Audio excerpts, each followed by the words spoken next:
그래서 그 하나님께서 성도들의 삶 속에 그 어떻게 하면은 내 사랑하는 성도들이 내가 주는 축복을 많이 받을 수 있을까? 그게 하나님의 고민이에요. 이때는 아멘 하셔도 괜찮은 건데. 그러니까 하나님의 고민이 있다는 거죠. 하나님의 고민은 뭐냐면 내 사랑하는 성도들이 어떻게 내가 원하는 그 축복의 삶 속에서 누리고 사는가. 그게 하나님의 고민이에요. 근데 문제는 뭐냐면 주었는데도 누리지 못하고 사는 거예요. 그거 참 어렵죠. 이거 네 거야. 네가 원하는 대로 해도 돼. 근데 그렇게 못하는 겁니다. 왜냐하면 여러 가지 이유가 있겠죠. 첫째로 너무 낯설어서 해본 적이 없어서. 그러니까 안타까운 건 뭐냐면 자꾸만 뭐에 익숙하냐면 자기가 살아온 삶의 어떤 여러 가지 스타일이 있지 않습니까? 방식이라고 하죠. 그것에 익숙한 거예요. 그러다 보면 그것은 편안한데 새로운 것을 뭔가 시도할 때는 낯설고 힘들어요. 그럼 낯설고 힘들면 무슨 문제가 생깁니까? 이거는 나하고 뭐가 맞지 않는다고 생각해요. 참 슬픈 일이죠. 그러니까 하나님께서 우리에게 주신 게 너무너무 많아요. 저는 날마다 하나님 앞에 기도하다가 제가 가끔 주님께 어떤 기도를 하냐면 주여 몸도 불편하고 그렇게 뛰어난 것도 없고 그런 사람인 저를 이렇게 쓰시는 이유가 뭡니까? 라고 하는 질문을 주님께 드립니다. 그때마다 주님께서 저에게 말씀하시는 게 뭐냐면 너는 내가 주는 모든 것을 작은 것이라 해도 누리는 사람이기 때문에 내가 너를 사용한다라고 하는 말씀을 해주세요. 그제도 제가 여러분들에게 말씀했던 것처럼 하나님은 내게 여러 가지 것들을 주셨다는 걸 살아가면서 자꾸 발견해요. 마치 왜 산에서 뭘 이렇게 캐내는 것처럼 광산에서 금을 캐듯 뭘 캐듯이 자꾸 캐면 캘수록 더 많은 것이 있는 걸 알아가는 거죠. 그래서 주님 앞에 늘 감사한 건 뭐냐면 많은 사람들은 저에게 물어봅니다. 어떻게 하면은 임 목사님처럼 그렇게 하나님의 아름다운 도구로 쓰임을 받을 수 있습니까? 라고 질문 올 때가 있어요. 다른 목사님들이 혹은 후배들이. 그럴 때마다 제가 얘기하는 건 주님이 주시는 거를 감사함으로 누리면 되는 거죠. 그러면 그게 너무 어렵대요. 그게 뭐냐? 누리는 게 뭐냐? 그럼 조금 더 설명이 필요하겠죠. 누린다라고 하는 건 내 삶에 누린다라고 하는 건 뭐냐면 내가 할 수 있는 것에 대해서 나는 지금까지 최선을 다해 왔습니다. 그게 아무리 적은 거라고 해도 내게 맡겨진 것에 대해서는 나는 마음을 다했고 뜻을 다했습니다. 그걸 주님이 참 좋아하셨어요. 그래서 하나님께서 제 안에 그런 걸 주셨습니다.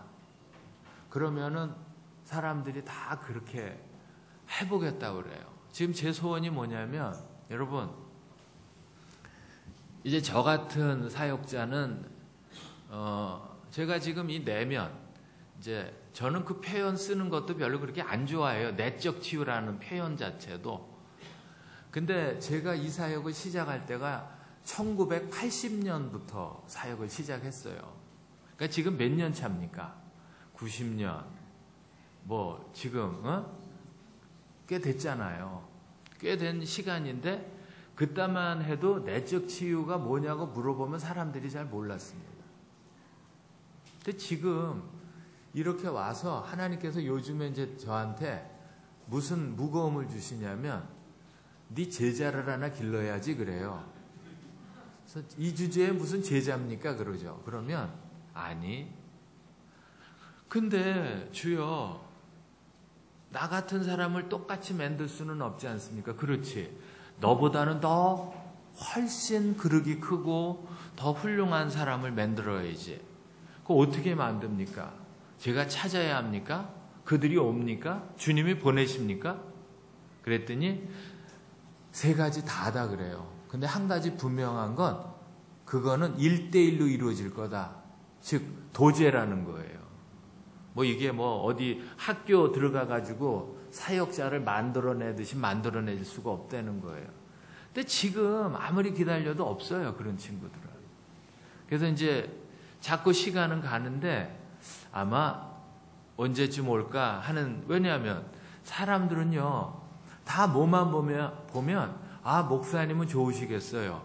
1년에 8개월을 전 세계를 다니시고 그 좋은 데를 다 가보셨으니까 너무 좋겠어요. 이것만 봐요. 그러니까 여러분도 아시는 것처럼 여러분 부활만 볼 수 없잖아요. 부활 전에 뭐가 있습니까? 십자가가 있잖아요. 저 역시 십자가가 있었거든요. 엄청난 고난이 있었습니다. 그거 없이는 이런 시간들은 없는 거예요. 근데 사람들은 십자가는 안 지고 싶고 뭐만 하려고 그래요? 부활의 영광에만 참여하고 싶은 거예요. 그러니까 시편 119편 60절 이하에 뭐라고 말하냐면 고난당한 것이 내게 유익이라 이로 인하여 내가 하나님의 율례를 배웠노라. 계속 연결되는 말씀이 뭡니까? 고난당하기 전에는 내가 내 마음대로 살았는데 고난을 통해서 나를 향한 하나님의 뜻이 뭔지 내가 깨달았다는 거예요. 돌아가신 옥하는 목사님께서 표현하신 글 중에 뭐가 있습니까? 고난은 위장된 하나님의 축복이라고 그럽니다. 이 세상에 고난을 좋아하는 사람이 어디 있어요? 저같이 고난 많이 당한 사람이 어디 있겠습니까? 자, 몇 가지 좀 해보죠. 태어난 지 2살 때 2다리를 못 쓰는 소아마비로 평생을 장애를 갖고 살게끔 됐죠. 뉴욕 롱아일랜드 목회 부임을 했는데 오른쪽 눈에 뭐가 왔냐면 망막박리라는 게 왔어요. 망막박리 아시죠? 그냥 두면 오른쪽 눈이 실명되는 거예요. 그걸 치료를 했습니다. 수술을 했는데 의사 선생님이 뭐라 그러냐면 망막박리를 수술하고 나면 5년 안에 백내장이 온대요. 백내장이 와서 또 그것도 수술했어요. 그러더니 7년 전에 간경화가 왔어요. 간경화 지금도 그건 치료를 투병하고 있습니다. 많이 좋아지긴 했지만. 그리고 지금 자꾸 몸이 약해집니다. 여러분 어제 제가 걷는 얘기 좀 했잖아요. 여러분에게는 그게 의미가 없지만 저한테는 정형외과 의사들이 우리 같은 사람한테 뭘 이렇게 명명을 하냐면 목사님의 보행 능력은 이만큼입니다. 보행 능력이 있어요, 저는. 정상적인 분들은 그냥 걷겠다면은 그냥 걷는 거잖아요. 이 좋은 계절에. 낙엽 밟으면서. 그죠? 근데 저는 보행 능력이 200m도 안 돼요. 벌써 100m가 지나가면 다리가 후들거리고 벌써 몸의 중심을 잃어버립니다. 힘든 거예요. 어제 얘기했죠. 어떤 사람에게는 별거 아닌데 어떤 사람에게는 그게 평생 소원일 수 있다는 얘기예요. 절대로 잊지 마십시오. 어떤 사람은 그냥 눈 뜨고 그냥 아무 생각 없이 하는 그건데 어떤 누구는 그거 하려고 평생을 노력을 해도 되지 않는 것들이 있다는 거예요. 오늘 봉독해 주신 전체 주제 말씀이 뭡니까? 평강의 하나님이 친히 너희를 뭐 하기를 원합니까? 온전케 되기를 원한다는 거예요. 하나님의 은혜가 뭡니까? 우리가 뭐 되기를 원해요? 온전함 속에 들어가기를 원해요. 이 온전함을 이해하시려면 어디로 가셔야 되냐면 요한복음 17장이에요. 요한복음 17장 23절에 보면 24절 보면 온전함이 뭔가가 나와요. 요한복음 17장 23절로 잠깐 넘어가겠습니다. 온전함은 뭘로 설명이 되어 있나? 요한복음 17장 23절입니다. 보죠. 자, 다 같이 한번 읽어보겠습니다. 다 같이 시작. 곧 내가 그들 안에 있고 아버지께서 내 안에 계시어 그들로 온전함을 이루어 하나가 되게 하려 하면 아버지께서 나를 보내신 것과 또 나를 사랑하신 것 같이 그들도 사랑하신 것을. 이 말을 읽어보면 알 것 같기도 한 것이 모를 것 같기도 한 것이 약간 좀 그래요. 근데 여기서 가장 중요한 건 하나예요. 영어 표현으로 말하면 뭔 줄 압니까? 요한복음 17장 23절에서 제일 중요하게 다루는 건 뭐냐면 in Christ, 그리스도 안에라고 하는 거예요. 그리스도 안에. 그래서 내가 그들 안에 있고 아버지께서 내 안에 있다는 거예요. 누구 안에 있느냐는 거예요. 누구 안에 있느냐에 따라서 온전해질 수도 있고 온전하지 못할 수도 있는 거예요.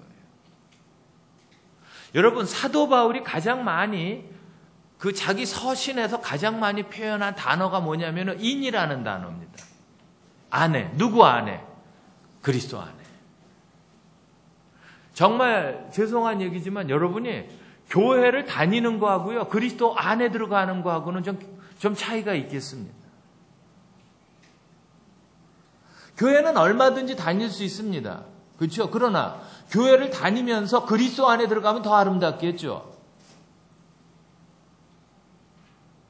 하나님께서 이 교회의 머리를 누구로 삼으셨습니까? 담임 목사님이 아니고 예수 그리스도이십니다. 할렐루야. 그러면 이 머리 대신 예수님을 통해서 우리를 뭐라고 말합니까? 우리는 에베소서에서 교회라고 말합니다. 몸이라고 말하죠. 그럼 몸의 특징은 누구 안에 들어가 있는 겁니까? 그리스도 안에 들어가는 거예요. 그리스도 안에 들어간 자들의 특징은 뭡니까? 오늘 여기서 말하죠. 17장 23절에서 온전함을 이루어 뭘 한다고요? 하나, 유니티. 그러니까 하나가 된다라고 하는 거는 그냥 둘이 만나가지고 너랑 나랑 하나 되자 해서 되어지는 게 아니고 먼저 누구 안에 들어가야 돼요? 그리스도 안에 들어가야 유니티, 하나가 이루어지는 거예요.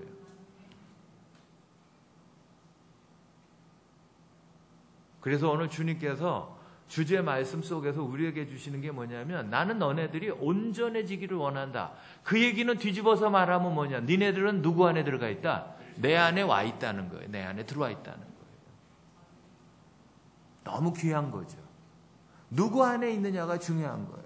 그래서 그리스도인들에게 우리가 흔히 말하는 정체성이라고 하죠. 아이덴티티. 정체성은 뭐냐? 그리스도 안에 있다는 거예요. 자, 우리가 이제 이렇게 하다 보면 제일 중요한 게 잘 들어보십시오. 첫 번째는 어떤 안이라고 얘기할 때 항상 세 가지가 부연되는데 첫 번째는 공간이에요. 공간. 인 안에 개념, 그 아내라고 하는 이 아내라고 하는 개념을 설명할 때 첫 번째 얘기하는 게 공간입니다. 여러분, 지금 우리는 온누리교회라고 하는 이 교회, 이 공간 안에 들어와 있습니다. 그렇죠? 여러분이 오신 겁니다. 이건 누가 오라고 그래서 온 게 아니고 여러분 스스로가 오기로 결정해서 온 거죠. 그렇죠, 여러분? 그래서 여러분은 이 공간 안에 들어와 있습니다. 그럼 이 공간은 교회이기 때문에 이 공간에서 이루어지는 모든 것에 대해서 여러분은 뭐 하셔야 합니까? 순종하셔야 합니다. 왜? 이 공간은 먹는 데가 아닙니다. 이 공간은 세상적인 공간이 아닙니다.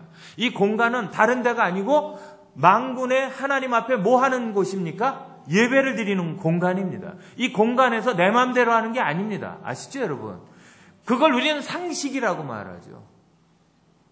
우리가 세상에서 화가 나고 정말 너무너무 기분 상하는 일이 있어도 세상에서의 공간에서는 소리를 지를 수 있고 정말 이성을 잃어버리는 행동을 할 수 있지만 이 공간에 들어오면 그런 행동을 뭐 하셔야 합니까? 자제하셔야 합니다.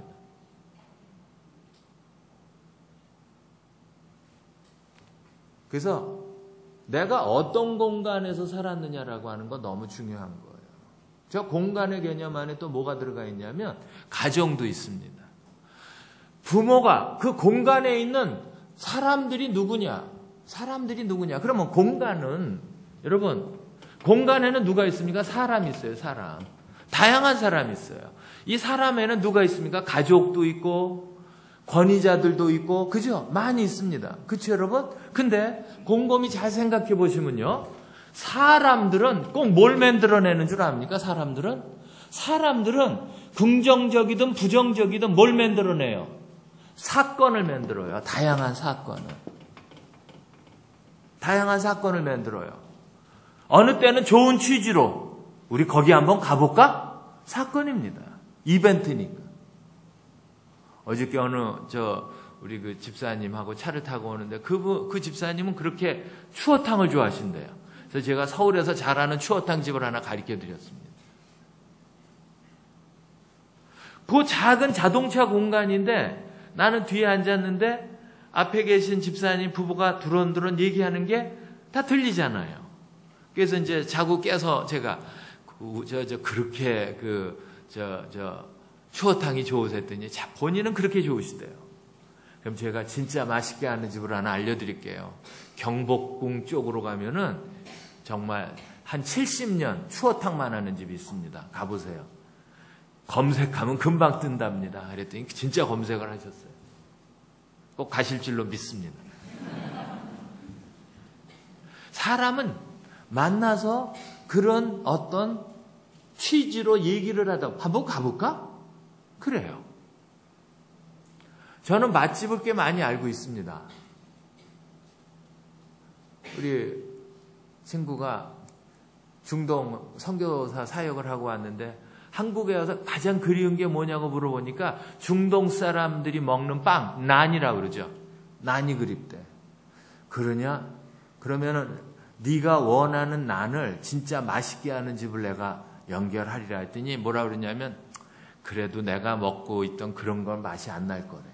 그래서 제가 이제 어디로 갔냐면 홍대 입구에 그 유명한 집이 하나 있거든요.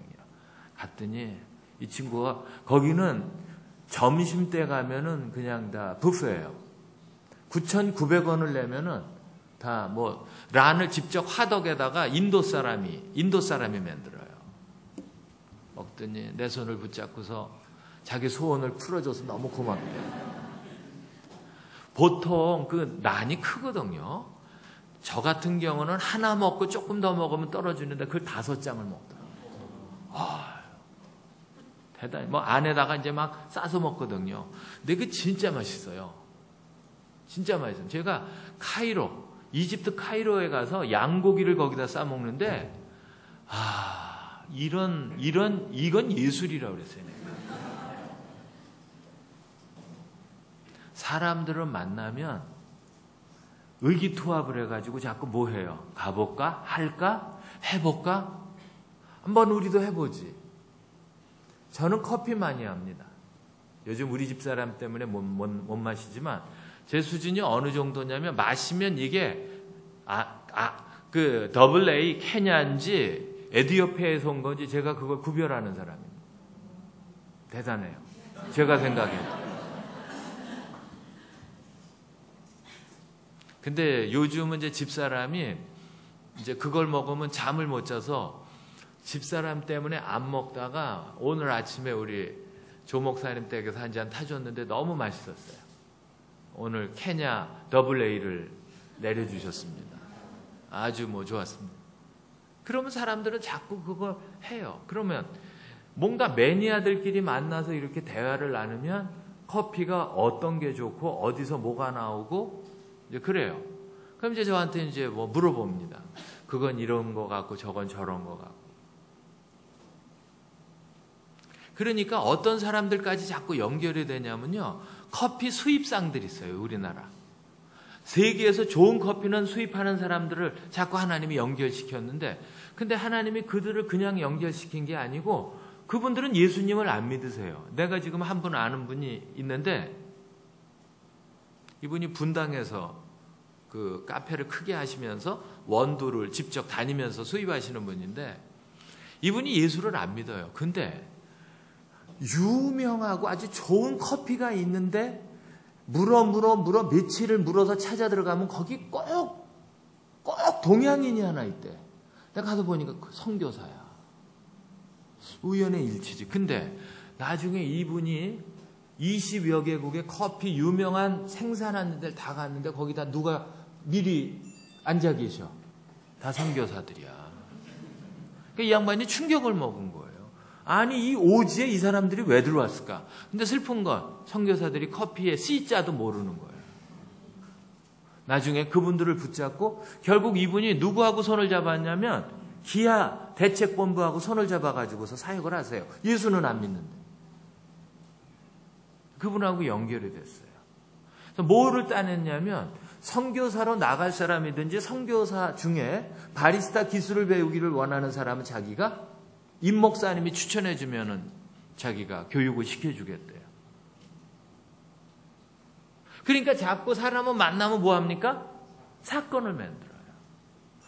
우리끼리 만나면은 이런 작은 사건이 이루어지지만요. 국가의 지도자끼리 만나면은 다른 사건이 이루어지죠.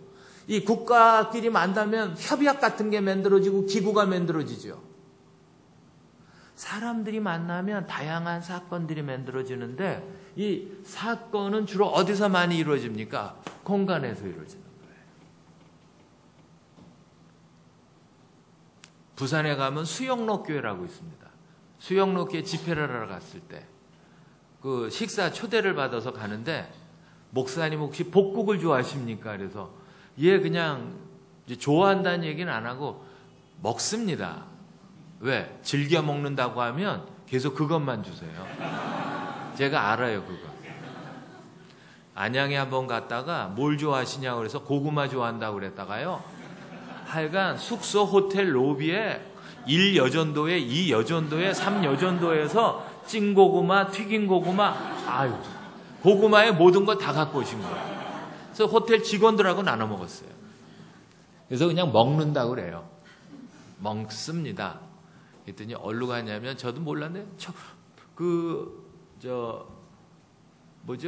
복국집 이름이 초원복국이야. 모르고 갔어요. 갔는데 목사님, 이 집이 유명한 집입니다. 뭐가 유명해요?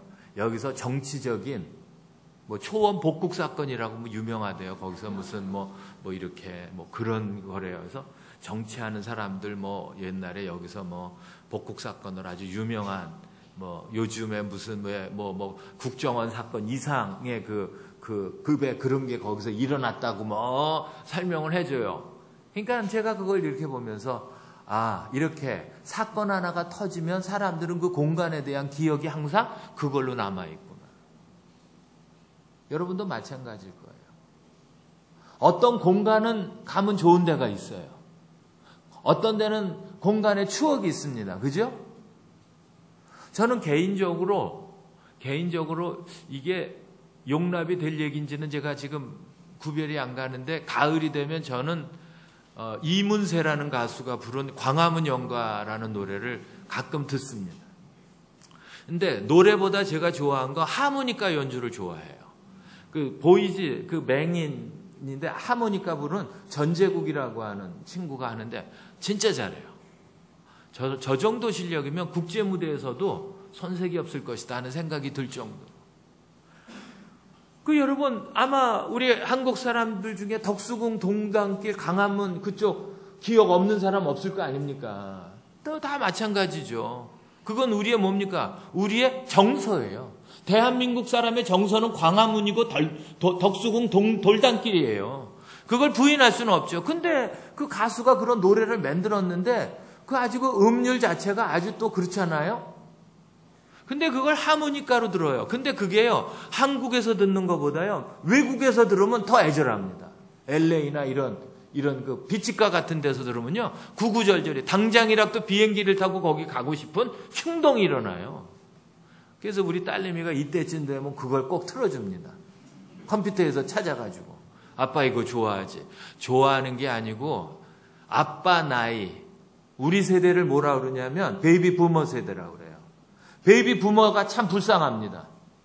우리 세대는 대학 다닐 때 캠퍼스가 항상 뭐였습니까? 체류탄으로 충만했습니다. 이건 공납금을 냈는데도 공부하는 날은 별로 없었습니다. 참 불쌍한 세대예요. 정말 불쌍했습니다. 걸핏하면 끌려갔고요. 걸핏하면 우리 친구들 끌려가서 손톱 뽑히고 고문당해서 죽은 친구들이 하나둘이 아닙니다. 베이비 부머는 참 슬퍼요. 그러니까 지금 베이비 부머들은 지금 어떤 위기에 있습니까? 이제 사회로부터 공직이나 이런 직장에서 다 뭐 합니까? 이제 밀려나는 세대예요. 요즘 친구들, 내 동창들, 중고등학교 이런 동창들이 연락이 와요. 그러면서 상담을 요청합니다. 그때 믿으라는 예수를 그때 네가 믿으라고 했을 때 믿었으면 내가 이 꼴을 안 당하는 건데. 그래서 내가 지금이라도 안 늦었다. 지금도 괜찮을까? 그럼 고맙다. 지금이라도. 내가 뭐 했으면 좋겠냐? 너 일단 예수 믿고 어느 교회 가서 하여간 1대1부터 다 해. 일단 그거부터 해야 돼. 그게 얼마나 걸리냐? 대충 내가 알아보니까 한 1년 가더라. 1년씩 해야 되냐? 그럼 네가 평생 죄진 거 비하면 그건 싼 거다. 네가 평생을 죄진 걸 생각해봐라. 그 1년으로 그래도 넌 기뻐라. 기뻐해라. 얼마나 고마우냐. 결국은 해요. 그 다음에 또 뭐 해야 되냐? 이제 우리 선교단체에 와서 6개월 훈련 받아라. 또 해요. 어디로 가야 되냐? 하와이 코나로 가라. 가서 한 몇 개월 봉사해라. 근데 이 인간들이 하와이 코나 가면 오지를 않아요. 다 거기 주저앉아서 여기에 있는 아파트 팔아가지고 거기다가 작은 완베드 뭐 투베드 뭐 이런 거기서 살아요. 그러면서 거기서 깨닫는 거예요. 여기 오니까 스트레스도 없고 참 좋아. 원하시면 언제든지 오십시오. 제가 길을 가르쳐 드리겠습니다.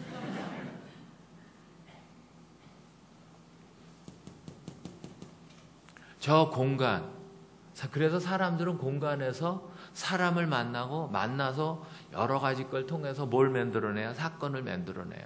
근데 저 사건 속에는 좋은 것도 있지만 나쁜 것도 많아요. 누구를 아프게 하는 것도 있습니다. 그렇죠, 여러분? 참 슬픈 일들이 많아요.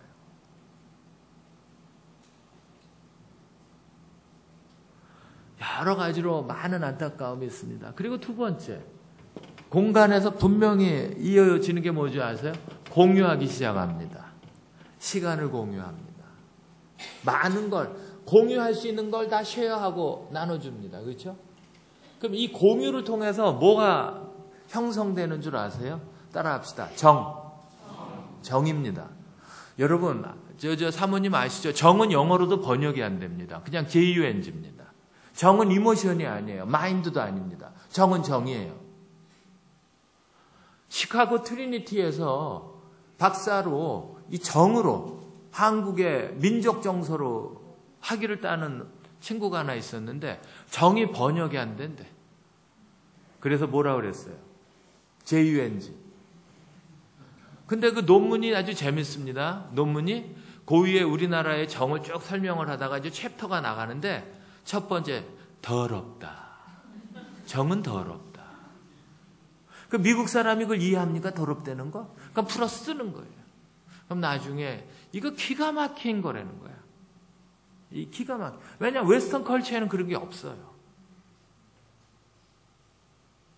그러면서 몇 챕터로 이렇게 나눠가는데 그 중에 하나가 뭐냐면은 바로 공유에 대한 개념이 나오는 거예요. 정은 그럼 어떻게 만들어지느냐 할 때 공유다.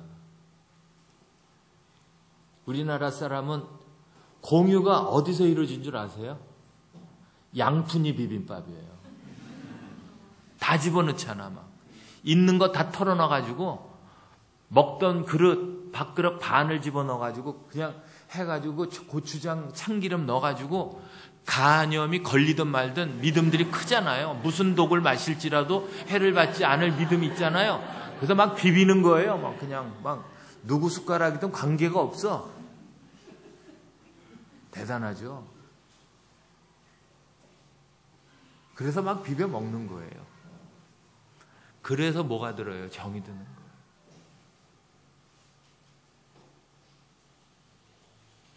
그러면 나누기 시작합니다. 나누고 시작하고 뭐 여러 가지로 뭐 요즘은 얼마나 중요합니까? 카카오로, 문자로. 제가요 카카오 얘기가 나왔으니까 제가 무슨 사역을 하냐면 카카오 미니스트리를 합니다. 날마다 800에서 1000명에게 제가 묵상한 말씀을 날마다 보내줍니다. 작성하는 시간하고요 800명을 하나하나 보낼 때 2시간에서 3시간이 걸립니다. 그래서 이렇게 50견이 왔나 봐요. 작년 6월에 시작했습니다. 왜 시작했냐? 후배한테 내가 묵상한 카카오 글을 하나 보내줬더니 이 친구가 그걸 자기 지인한테 보냈는데 그 지인이 그 전화기를 들고 예수님 잘 믿는 친구인데 우울증이 온 거예요. 근데 너무 우울증이 심해가지고 자기도 모르는 사이에 소리가 들리더라는 거야. 무슨 소리가 들렸냐면 일어나서 아파트 베란다로 나가라. 그래서 아파트 베란다로 나가고 자꾸 무슨 충동이 오냐면 뛰어내려라. 그래서 결국은 다리 하나를 걸쳐 올리는데 카톡이라고 하고서 쥐고 있던 핸드폰에 카톡이 온 거예요. 그리고 정신을 차리고 보니까 자기 아는 목사가 카톡을 보냈는데 그 글이 내 글이었어요. 이랬더니 그 글을 보고 이 친구가 울었대요. 그래서 연락이 와서 이걸 날마다 받아볼 수 있냐고. 그래서 전화가 나한테 또 왔어요. 형님 이거 좀 보내줄 수 있냐. 자살하려다가 살아났답니다. 그걸 읽고서. 그러니 안 보내줄 수가 없잖아요. 그래서 코가 깼어요. 그래서 20명으로 시작한 게 지금 800이 넘어가서 1000이 됐는데 아주 고민입니다. 제가 지금. 이걸 계속해야 될지. 몰랐어요. 저는 그냥 내가 보내주는 거 사람들이 보면 끝나는 줄 알았는데 어느 권사님을 만나보니까 그분이 나한테 받은 걸 500명한테 보내준대요. 어떤 사람은 300명. 기본적으로 200~300명한테 다 보내. 나중에 알고 보니까 총체적으로 계산을 해보니까 내가 한번 보내는 게 거의 5,000명에게 가요. 보니까. 전 세계적으로. 제가 제일 먼저 보내주는 사람들이 선교사들이거든요. 선교사님, 목사님, 와이어머들, 그리고 내가 아는 지인들. 이걸로 공유를 하는 거예요.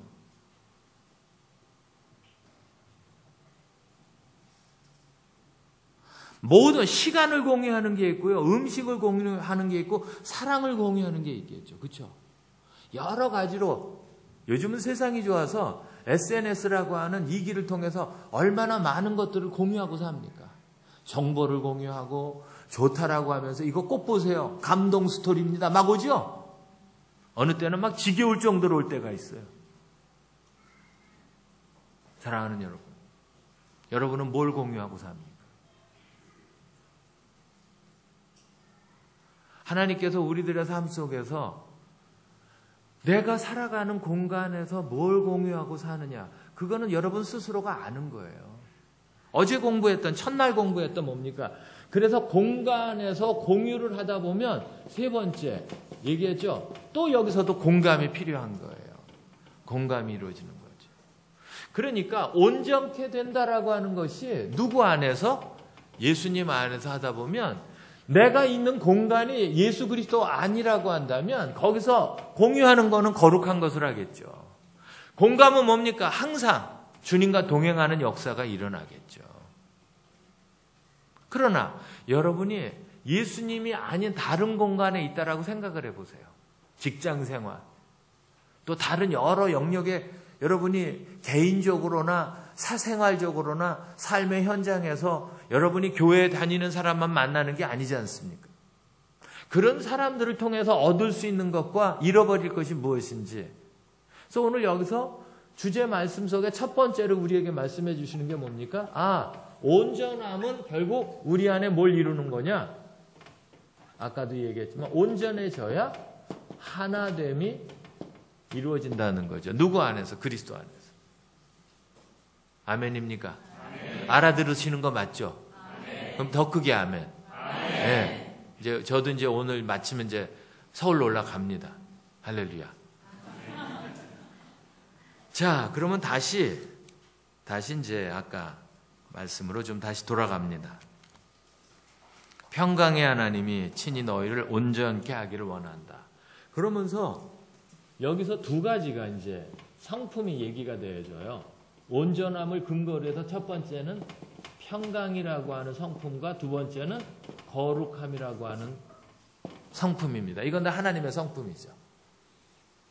자, 이것이 우리들의 삶 속에 어떻게 연결이 되어질 것인가? 이거를 통해서 이제 오늘 마지막 포인트, 갇힌 마음이 이제 연결이 되는 겁니다.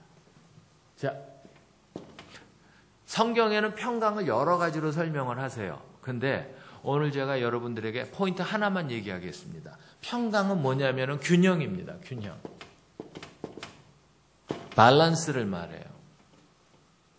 그러니까 균형 잡힌 사람, 영적으로 균형 잡힌 사람은요, 웬만한 것에 뭐 하지 않습니까? 흔들림이 없어요.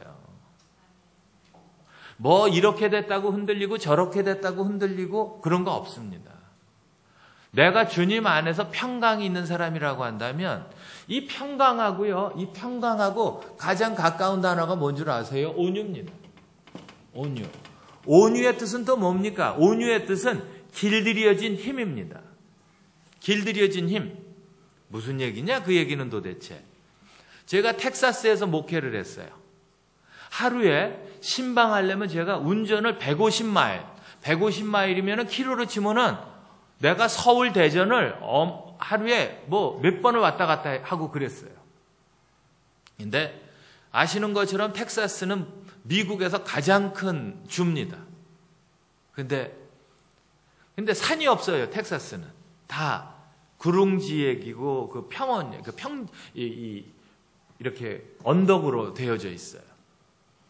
근데 이렇게 차를 타고 고속도로를 운전을 하고 하다 보면요, 그 주인 없는 말, 야생마라고 그러죠. 야생마가 몇십 마리서부터 어느 때는 몇백 마리가 자동차가 달리는 고속도로에서 차를 따라 붙이려고 마루 그 고속도로 옆에서 막 달려갑니다. 장관입니다. 그래서 텍사스에서 말 때문에 만들어진 스포츠가 뭐냐면 로데오라고 하는 경기입니다. 로데오라고 하는 경기는 뭐냐면 야생마를 잡아다가 사람들이 타고 다닐 수 있는 말로 길들여지는 거죠. 그러니까 한 번도 자기 등에 사람을 태워보지 않는 말을 고삐 같은 것도 없이 전문가들이, 카우보이들이 말을 타고서 떨어지지 않으면서 이제 훈련을 시키는 거예요. 그러니까 처음에는 막 떨어뜨리죠. 막 못 견디죠. 왜? 한 번도 자기 등에 사람이나 무거운 것이 올려져 본 적이 없는데 무거운 것이 올라왔으니까 일단은 미친 듯이 뜁니다. 떨어지라고. 안 떨어지죠. 하루, 이틀, 일주일, 보름, 한 달 지나가면 말이 뭐 하기 시작합니까? 포기하기 시작하는 거예요. 그래도 이제 사람이 타도 움직이지 않고 이제 그때 콧들레를 뚫어서 끈을 매고 오른쪽으로 당기면 오른쪽으로 가고 왼쪽으로 당기면 왼쪽으로 가고 그러면서 결국 그 얘기는 무슨 얘기입니까? 자기의 힘을 누구에게 맡긴 거예요? 주인에게 맡긴 거예요. 자기 등에 타고 있는 사람에게. 성경은 이게 온유라고 말합니다. 온유는 뭐냐? 내가 가지고 있는 모든 힘을 예수님께 드리는 거예요. 혈기, 분노, 화 모든 것들을 다 주님께 드리라는 거예요. 그게 온유예요.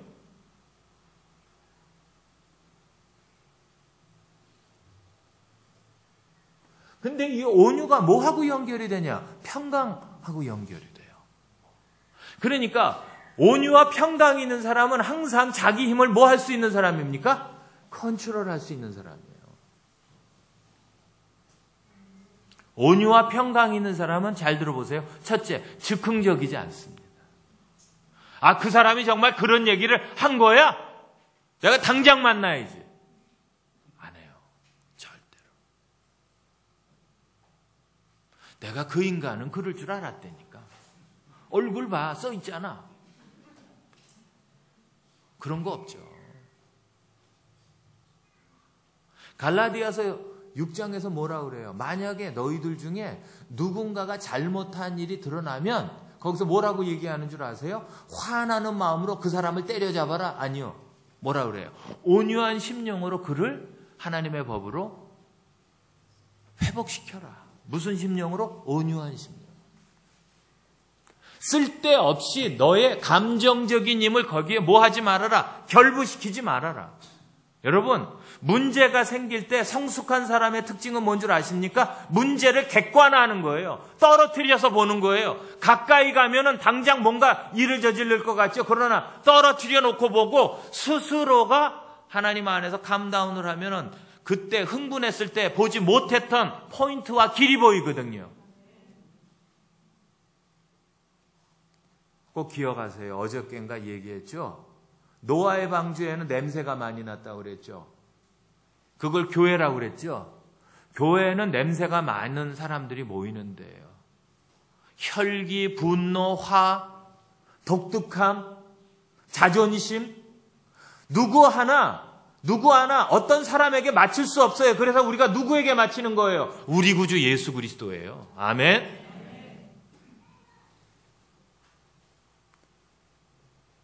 참 놀랍죠. 그래서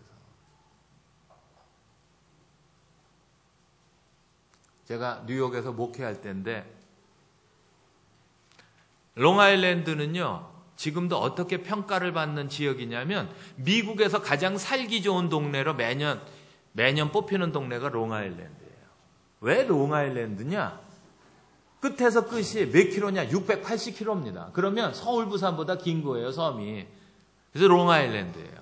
이게 어디서부터 시작되냐? 맨하탄부터 시작돼요, 롱아일랜드가. 그래가지고 끝에가 어디입니까? 몽탁이라고 하는 곳까지 들어가는데 이거 달리려면 엄청나게 내려가야 합니다.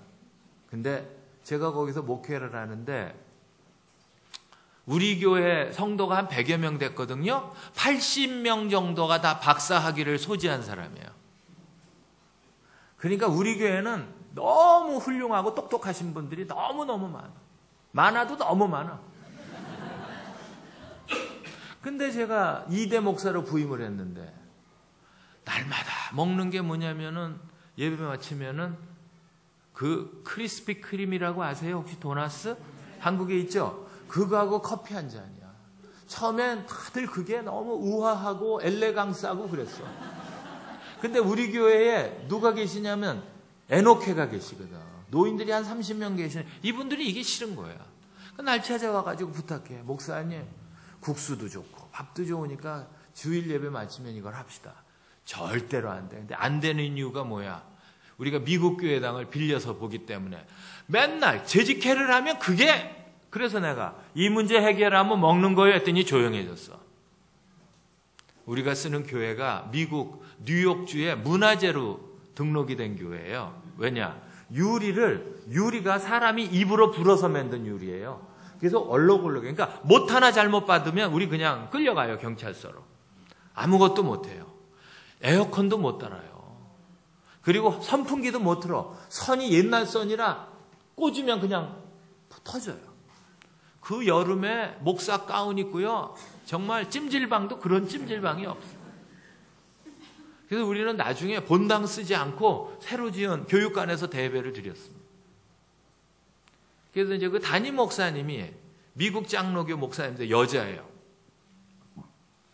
아주 백인인데 금발에 아주 이쁘게 생겼어요. 근데 싱글이에요. 근데 이 목사예요. 면담 신청을 하고, 부탁이 있다. 나는 오늘 내가 너에게 얘기할 이것이 아마 거의 90%는 안 될 거라고 하는 마음을 갖고 왔다. 그래도 한번 10%의 믿음을 갖고 왔다. 한번 들어봐 주고 혹시 네 혼자 결정하기 어려우면 당회에다가, 니네 교회 당회에다가 한번 해서 허락을 좀 해달라. 그래서 얘기를 쭉 했어요. 우리가 니네가 예배 마치는 시간이 그 미국 교회가 10시에 예배를 보거든요. 그럼 이 사람들이 11시 반에 끝나요. 그럼 우리가 몇 시에 예배를 드려야 되냐면 점심시간에 예배를 드려야 된다고. 그러니까 우리가 예배를 마치고서 이제 그냥 점심 겸 저녁을 먹는 거예요. 그러니까 참 어중간하잖아요. 그러니까 노인들은 막 그냥 혈당 떨어지시는 분은 막 못 견디는 거예요. 그래서 이제 그런 얘기를 다 했어요. 그래서 이유인즉 우리가 여기서 코리안 스타일로 밥하고 김치하고 국하고 먹을 수 있는 걸 좀 허락해 줘라. 그랬더니 이 여자 목사가 Why not? 이러고 나오는 거예요. 그래서 괜찮은 거야 했더니 아니 그럼 사람이 배고파서 밥 먹는데 그걸 누가 막냐?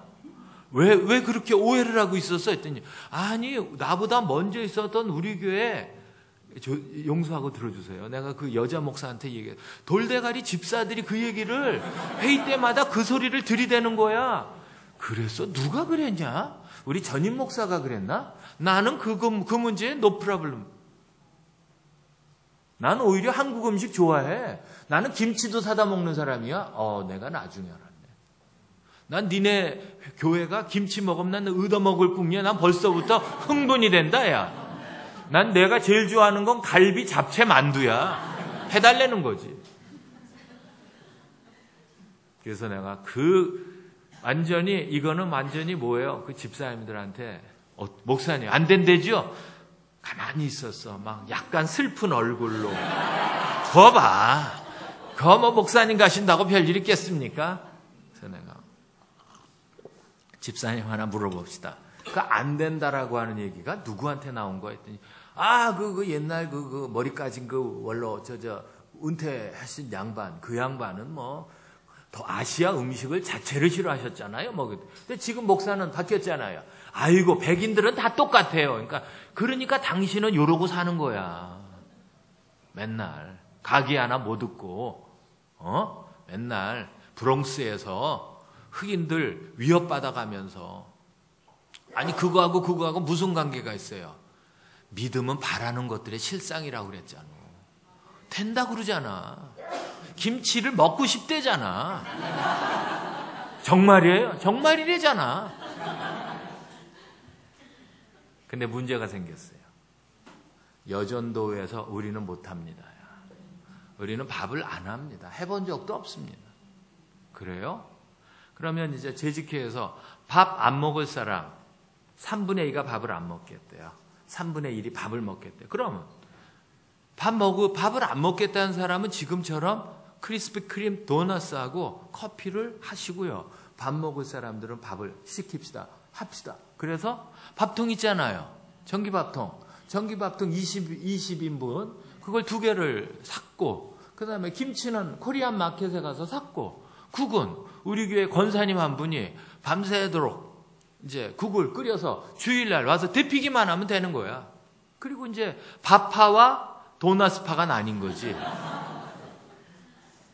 근데 주가 갈수록 도나스파들이 줄어들기 시작하면서 밥파로 넘어오는 역사가 생기는 거야. 그렇다고 거기다 대고서 왜 왔냐고 할 수는 없잖아요.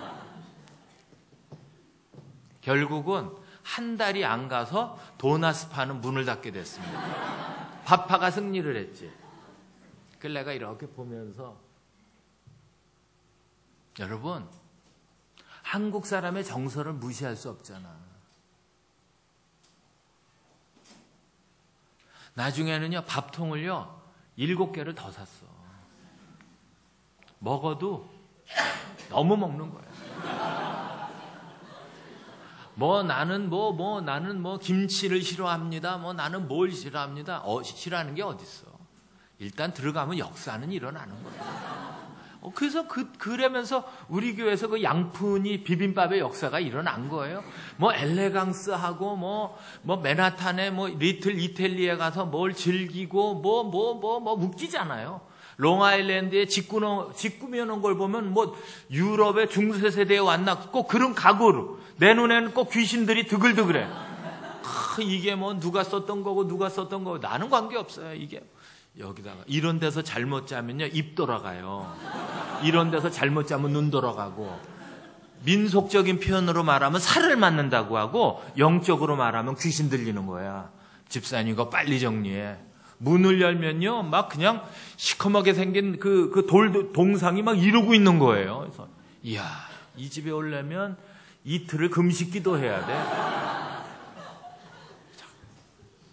평강은 뭡니까? 균형이에요. 균형. 어떤 균형입니까? 내 힘을 누구에게 드리는 겁니까? 주님께 드리는 거예요. 여러분 내 힘을 주님께 드리면 갈등이 없어져요. 여러분 하나님이 사단이 준 은사가 3가지가 있어. 사단이 준 은사야. 주님이 주신 게 아니야. 염려와 걱정과 근심. 하여간 한국교회에 이 은사 충만한 분이 너무 많아. 없어도 되는 걸. 앉으면 걱정이야. 염려고 걱정이야. 근심이고. 이건 잘 될래나? 그건 또 어떻게 넘어가나? 여러분, 그러니까 예수님께서 뭐라 그래요? 너희가 염려하고 걱정하고 근심해서 너희의 키가 한 자나 더하나 자라나요? 안 자라나잖아요. 안 자라날 거면은 염려할 필요가 없잖아. 그렇잖아요. 차라리 기도하는 게 낫죠. 주여, 나는 알 수 없으니까 주가 하세요. 할 수 있거든이 무슨 말이냐? 내게 능력 주시는 자 안에서 내가 모든 것을 할 수 있다. 선포해버리는 게 낫지.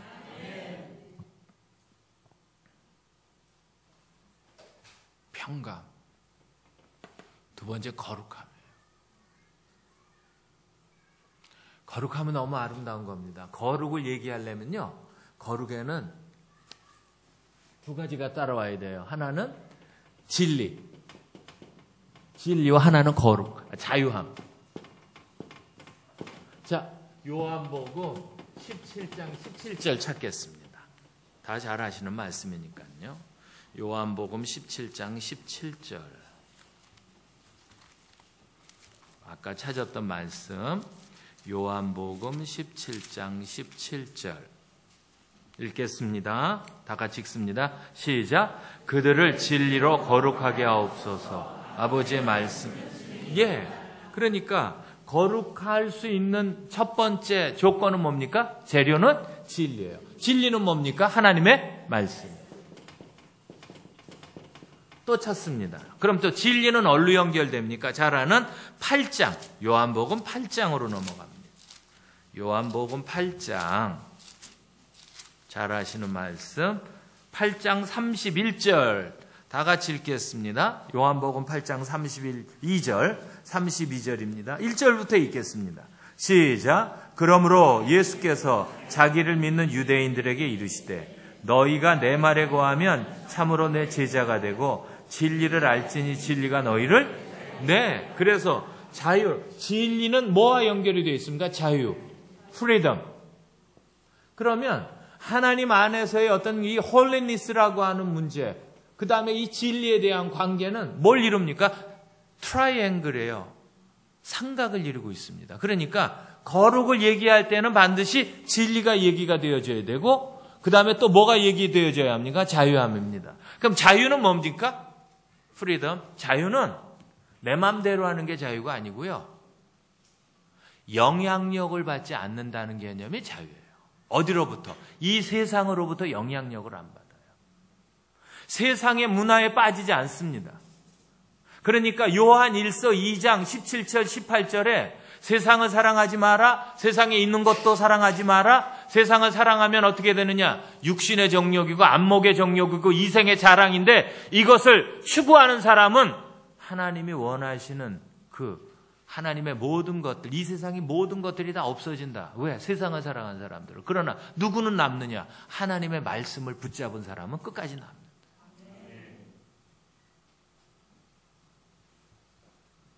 거룩은 뭡니까? 구별된 삶이에요.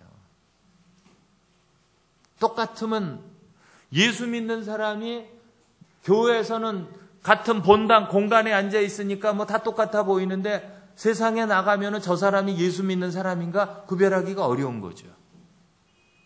어떤 사람들은 그런 얘기합니다. 예수 믿는 사람들이 더 무서워. 용서하고 들어주세요. 자, 한국 기독교가 지금 어떤 세상 사람들의 표현으로는 뭘로 전락돼 버리고 말았어요? 입에 올리기도 참 미안한 거죠. 기독교가 아니고 뭐라고 그래요? 예. 어쩌다가 이렇게 됐습니까? 본의 안 되니까. 세상 사람들은, 예수쟁이들은 적어도 이런 삶을 살 거라고 세상 사람들 나름대로의 기독교인들에 대한 뭐가 있었습니까? 기대감이 있었어요. 근데 그 기대감은커녕 세상 자기네들이 살아가는 삶보다 못한 삶을 살고 있고 안타까운 삶을 만들어내니까, 거기서 세상 사람들은 기독교에는 뭐가 없다, 소망이 없다라고 생각하는 거예요. 왜? 맨날 싸우거든. 맨날. 나도 들은 얘기입니다. 종각인가 어디 지하철에서 막 아주머니 두 사람이 막 자리 있잖아요. 왜? 자리 하나가 났는데 두 아줌마가 거기 같이 앉으셨나 봐.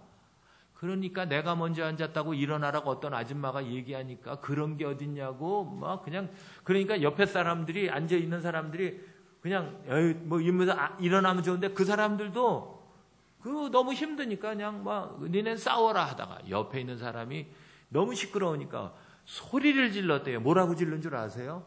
여기가 교회인 줄 알아? 왜 소리 지르고 싸워? 이러더라는 거예요. 그걸 동영상으로 찍어가지고 나한테 보내왔더라고. 카톡으로. 목사님이 어떻게 해요? 그러니까 세상 사람들은 뭘로 알아? 교회는 소리 지르고 싸우는 데야. 이제 물어뜯고. 참 가슴 아픈 거죠. 슬픈 일이잖아요. 거룩은 뭡니까? 평강은 뭐예요? 영향력을 안 받아요. 흔들리지 않아요. 누가 무슨 소리를 해도 내가 주님과의 나의 관계는 흔들 자가 없어. 로마서에 있는 말씀처럼 환난이냐 칼이냐 기근이냐 도대체 어떤 것이 우리 구주 예수 그리스도의 사랑에서 나를 끊을 것이냐 아무것도 없다는 거예요.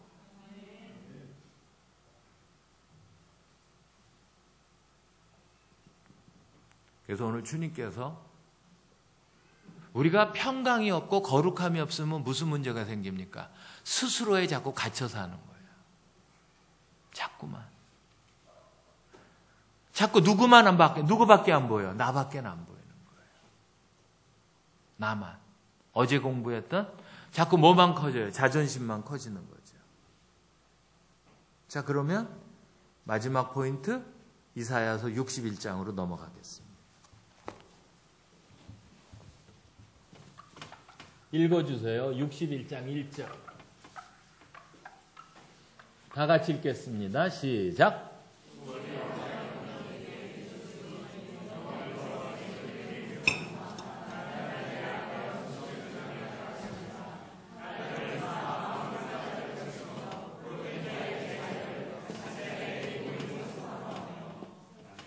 자, 첫날은 뭐였죠? 상한 마음. 그렇죠? 상한 마음은 뭐였다고 얘기했어요? 기억하세요? 네? 다 잊어버리셨구나. 당연하죠, 뭐. 그걸 기억하는 건 기적일 거야. 이 복잡한 세상에. 차라리 내가 드라마를 기억하지. 괜찮아요. 두 번째, 뭐였어요? 포로된 마음. 이건 기억하나요? 뭡니까? 중독. 예. 고맙네요. 기억해 주셔서. 이거는 제가 시편 62편 8절 얘기했죠? 마음을 뭐 해라? 마음을 토해라. 그죠? 이건 뭘로 얘기했죠, 어저께? 잠언 4장 23절. 무릇 지킬 만한 것 중에 내 마음을 지켜라. 이에 생명의 근원이 여기서 나온다.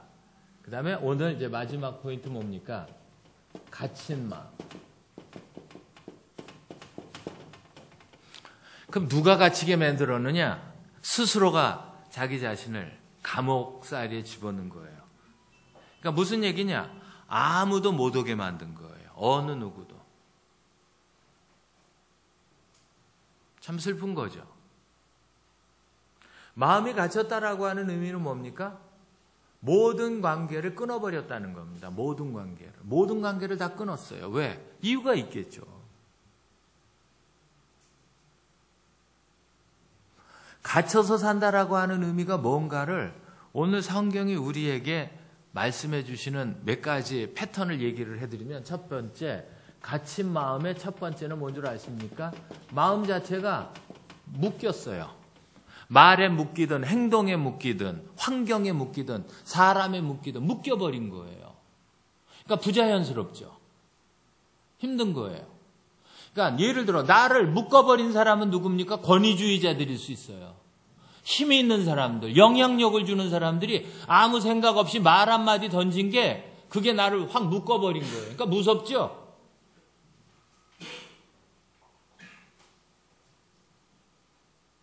너는 맨날 사는 게 그 모양이냐? 좀 새롭게 살 수 없냐?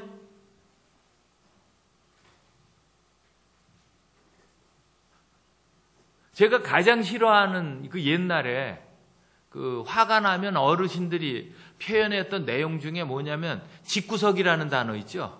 내가 이놈의 집구석을 빨리 떠나든지 해야지 할 때 이 집구석.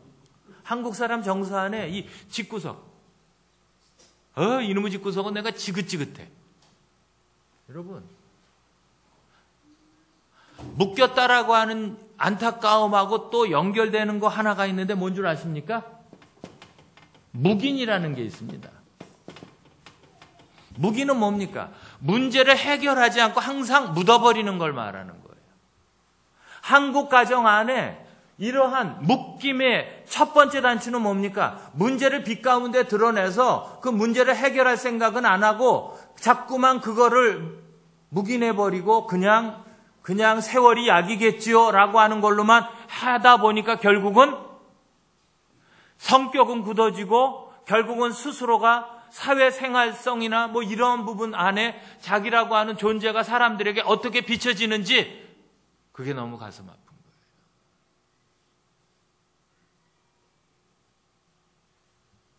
오늘 주님께서 여러분들에게 이 묶인 것들을 풀어주시는, 이 갇힌 데서 놓아주시는 역사가 일어나기를 원해요. 자, 그러면 이 갇힌 이 묶임에 대한 첫 번째 언어에 대한 거, 말에 대한 걸 좀 생각해요. 말로 스스로를. 그러니까 가장 중요한 게 뭔 줄 아세요? 내가 무슨 말을 많이 듣고 살았느냐는 거야. 무슨 말을. 제가 첫날 얘기했죠. 격려, 위로. 자, 격려는 뭔 줄 아십니까? 격려.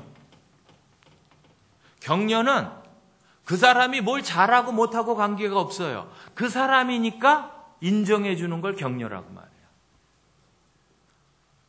참 중요하죠. 아, 참 좋아. 나는 이상하게 너만 만나면 참 좋아. 그런 사람 있어요?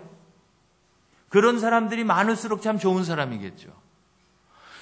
그러니까 누구를 만나면 그냥 가만히 뭐 말하지 않고 가만히만 있어도 뭔가 내가 마음이 편안해지고 참 기분이 좋아요. 어느 때는 굳이 뭘 하지 않아도 돼요. 그 사람하고 있으면 내 모든 걸 다 알 것 같고 내 문제를 해결해 줄 것 같고 그냥 그게 너무 좋은 거예요. 그러면 그런 사람들하고 함께 있다라고 할 때 그게 5분이건 10분이건 그것이 나를 뭐하죠? 힐링하거든요. 근데 누구를 만나면 힐링이 아니라 이건 뭐야? 상처가 되는 거예요. 그러니까 안 만나야 돼, 어떤 의미로. 얼굴을 보지 말아야 돼. 그러니 예를 들어 그런 사람들이 가족이라고 한다면 이건 더 어려운 거잖아요. 그러니까 사랑스러운 가족이 뭘로 잘라 그래? 왼수가 되는 거야. 왼수. 뭐 주는 거 없이 싫은 거예요. 주는 거 없이. 어느 교회 권사님 한 분이 상담을 요청했어요. 목사님, 저 큰일 났습니다. 왜요? 우리 남편이 나를 너무너무 사랑하고 나를 너무너무 좋고 출장 갔다 오면 별의별 선물을 다 사다 주는데 이상하게 어느 순간부터 남편이 싫어. 몰라. 왜 싫은지를 몰라. 심지어는 뭐가 싫으냐면 남편이 와가지고 괜찮다고 남편이 손을 아내의 등을 다독거려 주는 거 그것도 싫어. 그리고 같이 보는 것도 싫어. 이 양반이 이걸 놓고요. 금식기도 뭐 여러 가지 많이 해서 안 돼. 해결이 안 돼. 막 우시는 거예요. 공부도 많이 하신 분이고 남편도 아주 훌륭하신 분이고 제 직업도 아주 좋으신 거예요. 자녀들도 아주 훌륭하게 키웠어요. 요즘에 무슨 얘기가 나오냐면 여보 너무너무 미안한데 더 이상 같이 살지 말자. 그 남편은 장로란 말이에요. 장로님. 그러니까 무슨 얘기, 뭐 어디까지 합의가 이루어졌냐면 내가 그렇게 싫어? 내가 그렇게 싫어? 너무 미안하지만 싫어. 어쩔 수 없어. 싫은 건 싫다고 말할 수밖에. 그러니까 남편 되는 장로님이 길을 제시한 게 뭐야? 그러면 집 옆에 오피스텔로 내가 나갈게. 당신을 위해서만 내가 그렇게 할게. 남편이 짐을 싸들고 오피스텔로 나가는 날 얼마나 많이 울었는지 모르겠어요. 왜 내가 이렇게 됐을까? 신경과를 가도 뭐 약을 먹고 안 돼. 절 만났어요. 그러면서 이 양반이 밑도 끝도 없이 이걸 고쳐달래. 내가 무슨 예수님 반토막이에요? 그냥 어떡합니까 그걸. 목사님 이제 여러 사람들이 임 목사님을 만나면 해결이 될 거라고 왔습니다. 그래서 아니 그분이 누구예요? 그분은 나를 얼마나 한다고? 그분은 왜 나를 이단 교주로 만들어요? 왜? 난 능력 없어요.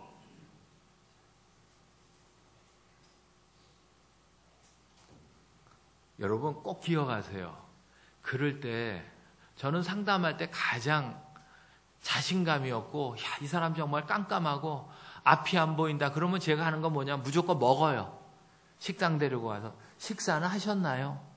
그 정신에 무슨 밥을 먹었겠어. 여기 잘 아는 맛집이 하나 있는데 가시죠. 일단 먹고 보는 거야. 먹고 그리고 다 먹었어. 맛이 어때요? 너무 맛있대. 막 그 남편 문제는 얼른 갔어 이제. 음식 얘기로 막 충만해졌어. 막 이게요. 다음이 올 땐 더 맛있어요. 막 그리고 그러다가 권사님 커피는 좋아하세요? 했더니 커피 좋아합니다. 그럼 또 제가 잘 아는 커피숍으로 데려가요. 그럼 막 설명해요. 이 커피가요, 다른 데서는 맛볼 수 없는 커피고요. 막 그렇게 3시간이 갔어. 이제 나도 이제 또 스케줄이 있고 이제 막 이렇게 막 가야 될 시간이 됐는데 권사님은 또 초조해지는 거예요. 어떻게 해요? 목사님 나 어떻게 해요?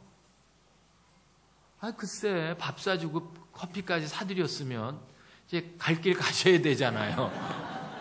그거 난감해요. 그래서 제가 그래요. 근데 그때 하나님께서 밑도 끝도 없이 그냥 뭘 하나 이렇게 생각나게 하셨어요. 그래서 근데 정말 권사님 형제들은 몇 분이세요? 했더니 4형제 자기가 장녀고. 그러시구나. 아까 얼핏 얘기하는 거 보니까 자녀들도 초, 중, 고 다 정교 수석을 했다며요. 예. 대단하십니다. 아니, 어떻게 하면 그렇게 되는 거예요? 지네들이 노력을 했죠. 저는 걔네들한테 공부하라는 얘기. 근데 이상하게요. 저는 애들이 공부 잘하는 것도 기쁘지가 않았어요. 이 양반 좀 독특해. 내가 그러다가 이렇게 했는데, 그래요? 그럼 지금 형제들은 다 어디 살아요? 그러니까 형제들이 다 외국 나가 살고 자기 혼자만 한국에 산대. 그러더니, 걔네들도 참 불쌍해요. 왜요? 했더니, 걔네들이요, 아버지가 싫어서 다 나갔어요. 이 문제구나. 아니, 왜 아버지가 싫어요? 아버지가 군인 출신이세요. 대령으로 예편하셨는데, 이분의 평생 지로는 뭐야? 이분의 한은 뭐야? 별을 못 딴 게 한이잖아. 대령으로 예편된 게. 그러니까 대령에서 별이 못 된 이유가 뭐야? 그 군인들로 그 별을 따기 위해서 아마 미국이나 이런 데 가서 유학해가지고 이런 어떤 뭔가가 좀 필요했나 봐요. 이 양반이 그게 모자라가지고서 이런 그 고가 점수 같은 데서 밀렸나 봐. 그걸 나중에 안 거야. 다른 자기 선배를 통해서. 그때 거기 가서 교육을 받고 오지 왜 안 받고 와가지고 여기서 밀려가지고 이렇게 군을 떠나게 되느냐. 너같이 유능한 사람이 막 그렇게 된 거예요. 그러니까 이제 그때부터 집에 들어와서 집을 뭘로 만들었어? 자기 아버지가 군대로 만든 거야. 모든 자녀들은 9시에 귀가. 늦어도 9시야. 그리고 뭘 했어? 점호를 세웠대. 아버지가. 그러니까 어머니가 아버지가 군으로 있을 때는 딴 데 나가 있었잖아요. 그때 아버지 없을 때 너무 행복했던 집이 아버지가 퇴역을 하고 돌아오시니까 이건 완전히 논산훈련소가 된 거야. 근데 보니까 애들이 아버지가 없는 사이에 커버렸잖아요. 그러니까 자기 맘대로 큰 것 같이 보인 거야, 아버지는. 남동생 둘에다가 여동생이 하나인데 그래도 자기는 장녀니까 아버지가 하라는 대로 다 한 거야. 근데 동생들은 아버지와 계속 부딪히는 거야. 그래서 심지어는 아버지한테 몇 가지 맞고. 근데 아버지가 자격지심이 너무 강해. 자식들이 아버지한테 뭐라고 하는 거는 어떻게 인식을 해요? 명령? 불복종이야, 이건. 생각할 수가 없어. 그럼 너는 죽어야 돼. 이런 식으로. 그러던 어느 날, 이 권사님이 대학 때 학교 여러 가지로 늦게 갔는데 아버지 혼자서 소주를 여러 병을 들고 계시는 거야. 엄마도 안 계시고. 왜 이렇게 소주를 드시냐고 이제 이렇게 대충 이렇게 하니까 너도 나를 우습게 보냐? 너도 나를 우습게 보냐? 군대에서 쫓겨났다고 너도 나를 함부로 보냐? 모든 식구가 나를 우습게 보는 것 같고 나에 대해서 누가 얘기도 안 했는데.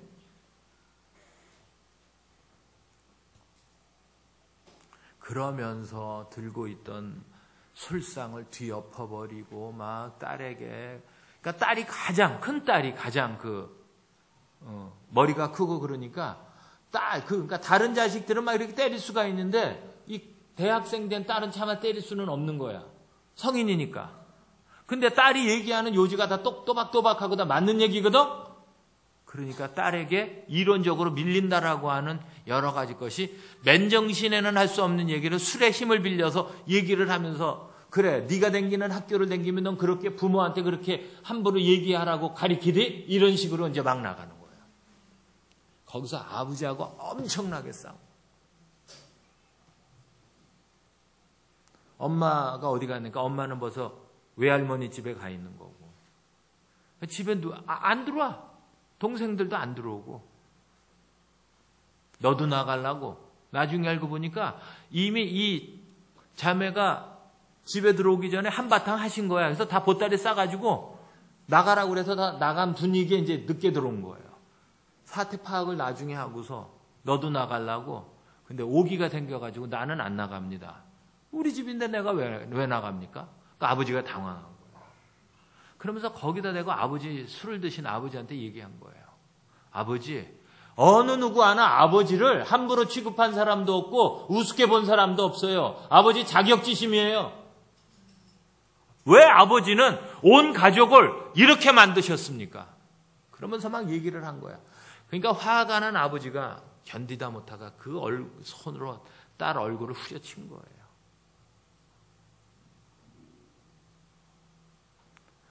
그때부터 아버지를 보질 않았대. 결혼하면서도 안 봤대. 그 얘기를 하면서 막 울어요.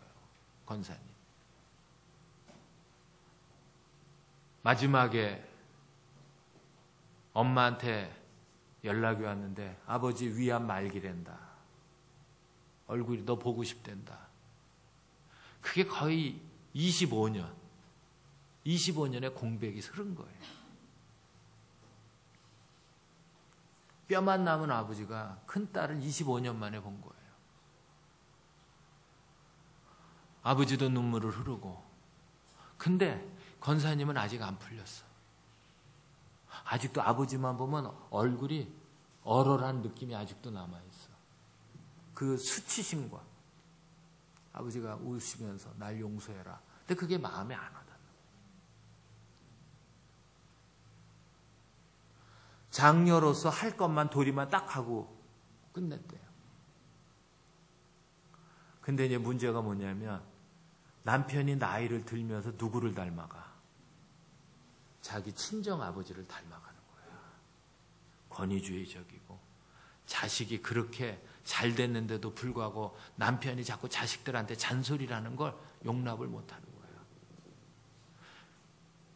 그래서 몇 번 얘기를 한 거야. 여보, 애들을 둬. 그냥 둬. 스스로 잘하는 애들을 왜 볶아? 아니라고 하면서 당신은 몰라서 그런다고.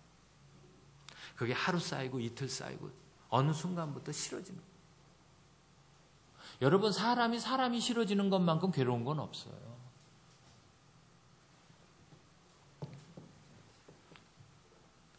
이걸 모르면 자꾸 어떻게 됩니까? 묵인해서 가는 거예요. 그럼 묵인하다 보면 묶이게 되겠죠. 아이고 몰라. 지가 알아서 하겠지. 그러다 보면 스스로가 자기 자신을 자승자박하죠. 스스로를 묶어요. 나를 묶어요. 나는 이거밖에 못해. 그래 너나 잘해라. 그러면서 자기는 못하는 것을 아예 인정해버리는 거예요. 누구처럼? 사울처럼 나에게는 천천을 돌리고 다윗에게는 만만을 돌리니 그에게 돌아갈 게 왕국밖에 더 있겠느냐? 누가 고백한 거예요? 다윗이. 인정해버리고 만 거예요. 그러니까 말이라는 게 이렇게 무서운 거예요. 언어라는 게. 무슨 말을 듣고 살았느냐? 오늘 주님께서 여러분 안에 가치 마음은 뭘로 나타나느냐?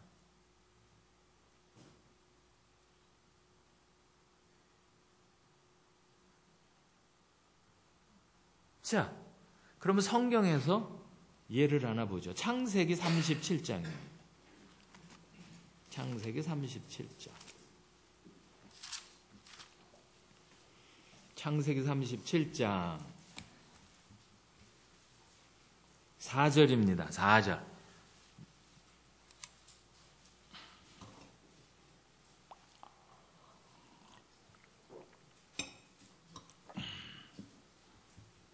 다 같이 3절부터 볼까요? 시작. 요셉은 노년에 얻은 아들이므로 이스라엘이 여러 아들보다 그를 더 사랑함으로 그를 위하여 지었더니 그의 형들이 아버지가 형들보다 그를 더 사랑함을 보고 그를 미워하여 그에게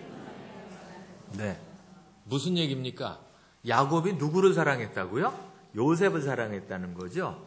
야곱이 요셉을 사랑하게 된 배경에는 뭐가 있습니까? 누구를 좋아했어요? 라헬을. 야곱, 그러니까 제가 이렇게 보면 우리들은 아직 멀었어. 사랑을 하려면 그래도 야곱 정도는 해야 돼요. 요즘 이게 사랑입니까? 놀이지, 놀이.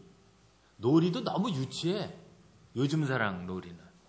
자, 어떤 여인을 사랑하는 거예요. 어떤 여인을 사랑하기 위해서 몇 년을? 14년을 투자할 수 있는 사랑이라면 그 사랑은 진짜 대단한 사랑이에요. 정말 아름다운 사랑이에요. 그게 값어치 있는 사랑이에요. 근데 안타까운 건 자기가 사랑하는 라헬이 죽어요. 남아진 사람은 누구밖에 없어? 요셉. 그러니까 요셉의 모습에서 누가 보입니까? 라헬의 모습이 보이는 거예요. 그러니까 요셉이 잘 행동을 하는 것도 했겠지만 그렇게 안 해도 야곱의 마음은 항상 누구에게 가 있어요? 요셉에게 가 있어요. 왜? 요셉의 엄마는 누구야? 라헬이니까. 이게 너무너무 중요한 거예요.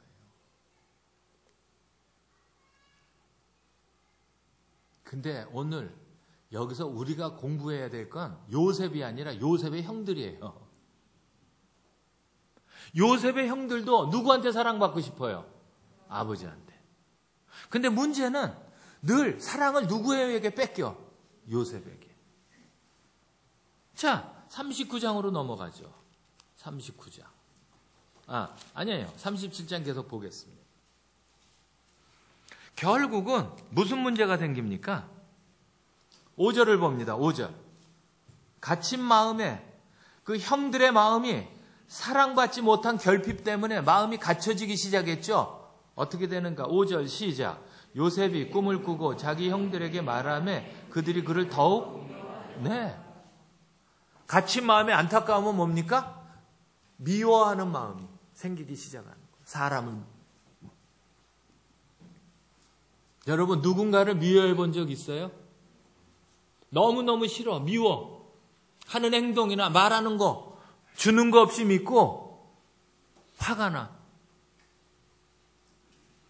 여러분이 신앙생활의 배경이나 이 연조가 어느 정도 되는지는 모르겠지만요. 여러분 오늘 주님께서 여러분들에게 얘기하시는 말씀은 단순히 신앙적인 것도 필요하지만 여러분의 삶 속에 관계며 모든 것을 잘 적용할 수 있는 말씀이니까 여러분들이 그냥 듣고 지나가지 마세요. 이거 상당히 중요한 겁니다. 내가 왜 지금 살아가는 삶 속에서 아직까지 이런 삶으로부터 벗어날 수가 없는가라고 하는 첫 번째 이유가 뭔 줄 아십니까? 여러분 스스로가 여러분을 막은 거예요. 감옥살이로 집어넣은 거예요. 더 좋은 환경이 올 수 있고 더 아름답고 더 기가 막힌 관계가 발전할 수 있는데 쓸데없는 자존심과 자격지심과 여러 가지 하나님 안에서 득도 되지 않고 하나님 안에서 이익도 되지 않는 그러한 것들 때문에 자꾸만 분란을 일으키고 섭섭함과 모든 것들이 여러분들 안에 자꾸만 부어지고 온다라고 한다면 누구를 원망할 것이 아니라 여러분 스스로가 어저께 공부했던 것처럼 영적 전쟁으로 여러분을 묶으려고 하는 걸 예수의 이름으로 대적하셔야 합니다. 언제까지 그렇게 흔들리면서 계시록에서 말하는 것처럼 차지도 않고 덥지도 않고 그렇게 있다라고 한다면 결국은 그거는 여러분 손해예요.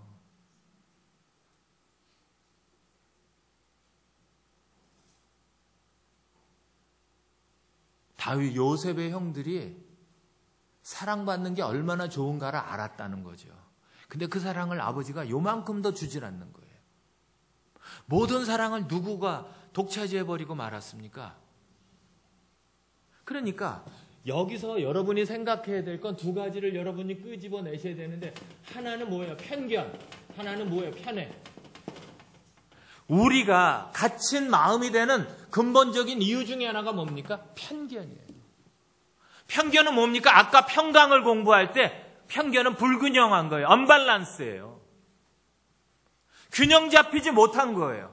균형 잡히지 못하니까 객관적이지 않고 뭡니까? 항상 주관적인 거예요. 주관적인 것이 나쁘다라고 하는 의미는 아니지만 항상 그 주관적인 걸로 뭔가 전체를 평가한다는 건 어리석은 일이에요. 아시겠습니까? 지금 한 분위기 여기서 조금 일어나는 것을 큰일 났다라고 얘기하면 그건 어리석다는 얘기예요.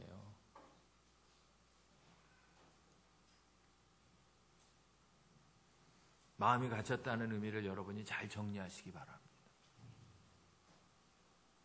그래서 오늘 여기서 가리키는 건 뭡니까? 형의 입장에서 편해요. 부모님들한테 사랑을 받지 못했다. 그 편애가 자리를 잡고 있어요. 어두워요. 말수가 적고요. 내성적이고 소극적이고 수동적인 사람이 되는 거예요. 자기 자신에 대해서 부정적이고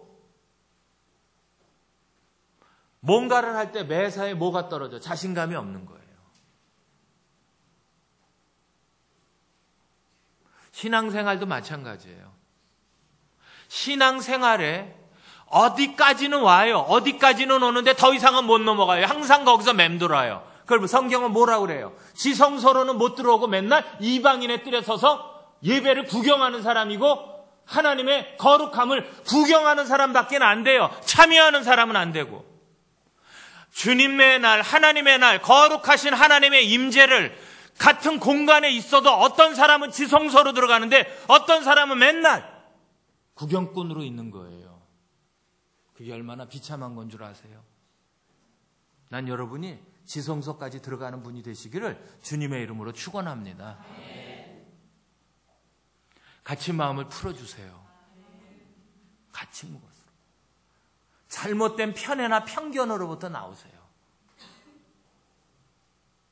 제가 얘기했죠. 내가 편견을 많이 갖고 있었어요. 예를 들어 한국에서 살 때 불편한 몸으로 버스를 타잖아요. 그러면 기계적으로 불편한 사람한테 자리를 양보하는 사람들이 일어나거든요. 그러면 처음엔 안 앉았어요. 버스는 흔들리고 나는 막 넘어지려고 하고 그 붙잡고 있는 거 잡고 있는 게 너무 힘든데 뭐 때문에? 자격지심 때문에. 니네들이 왜 나한테 자리를 양보하냐? 나도 갈 수 있다. 결국은 급브레이크를 잡고 결국은 뒤로 굴러 떨어졌죠. 그랬더니 어떤 아저씨가 아니 자리를 양보할 때 앉지 왜 그렇게 해가지고 이렇게 넘어져가지고 어려움을 당하냐고 하면서 나를 일으켜주는 거예요. 그때 그 수치심이라고 하는 건 이루 말할 수가 없어.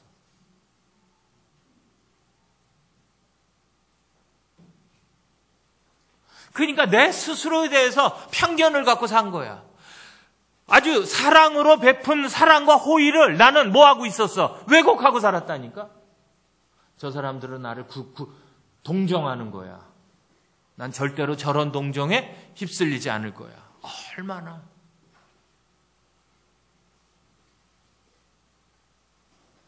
얼마나 그 주님께서 그걸 깨트리시는데 오랜 시간이 걸렸어요.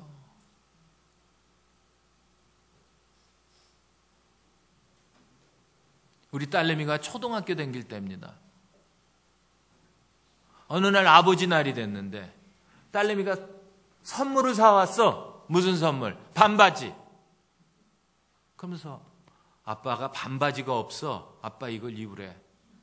그래서 제가 얘기한 거예요. 아빠는 반바지를 못 입어. 왜냐하면 오른쪽 다리와 왼쪽 다리가 달라.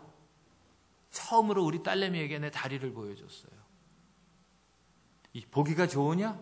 자기 뭐 문제가 없대. 너는 문제가 없을지 모르지만 아빠는 힘들어. 근데 뭐라 그러냐면 그래도 나는 아빠가 여름이면은 반바지를 입고 시원하게 살았으면 좋겠대. 초등학교 1학년짜리가. 그날 제가 참 많이 생각했어요. 내가 내 스스로를 이렇게 묶고 사는구나.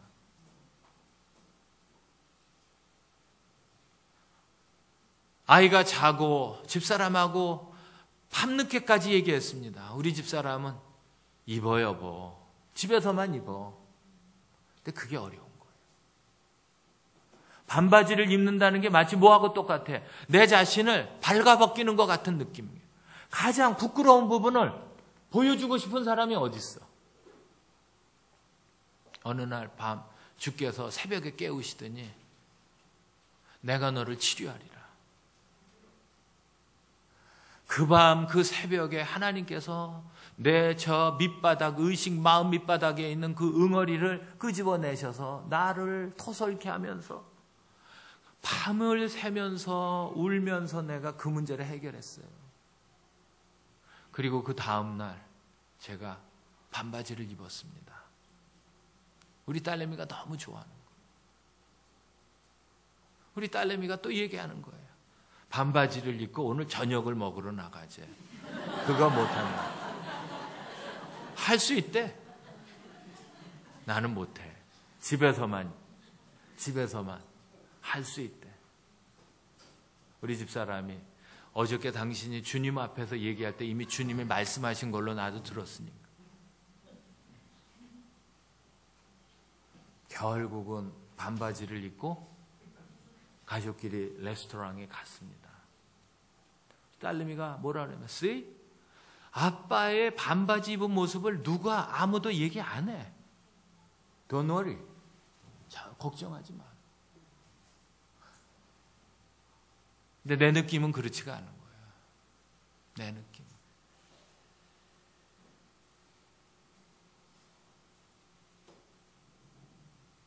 이번에도 태국에 갔을 때 반바지를 가지고 갔죠.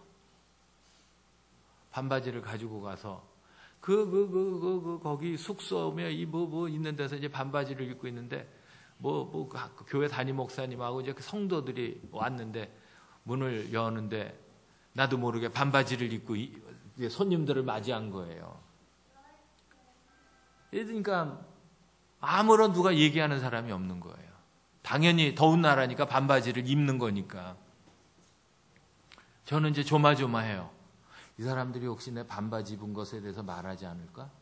나름대로 무슨 정말 정신적으로 아주 민감하게 뭐 30분 앉아서 이제 집회에 대해서 얘기를 하고 하는데 아무런 얘기를 안 해요. 집회 마쳤는데 여전도에서 선물을 줬어요. 태국 사람들이 입는 거 전통 의상인데 바지까지 줬는데 바지가 반바지야. 알아서 이걸 해줬을까? 아닐 거야. 비행기를 타고 오면서 이 반바지를 왜 선물했을까? 아직도 그 부분에 대해서 노력하려고 하는데 아직까지 멈칫할 때가 있어요. 왜? 평생을 갇혀놓고서 살아왔거든요.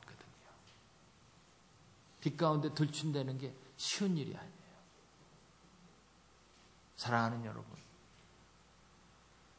오늘 주님께서 이 3일 우리 모두에게 상한 마음, 포로된 마음, 갇힌 마음 여러 가지로 보게 하셨는데 결국은 이제 공은 누구에게로 갔어요? 여러분들에게 던져진 거죠. 여러분들이 지금부터 어떻게 여러분 스스로는 물론이고 여러분의 가정 섬기는 교회 안에서 주님이 있으라고 하는 곳에서 주님이 하라고 하는 일을 할 것인가? 그거 누가 선택하셔야 합니까? 여러분이 하시는 거예요. 날마다 순간마다 주님께서 주시는 건강함 속에 들어가서 하나님께서 내 안에 주시는 그 놀라움을 어떻게 할 것인가? 이제 마지막 성경 제가 독수리 얘기 하나 하고서 이제 정리하겠습니다. 신명기 28장.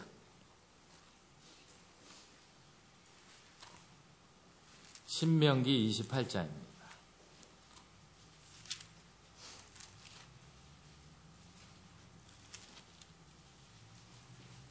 아닙니다. 32장. 신명기 32장.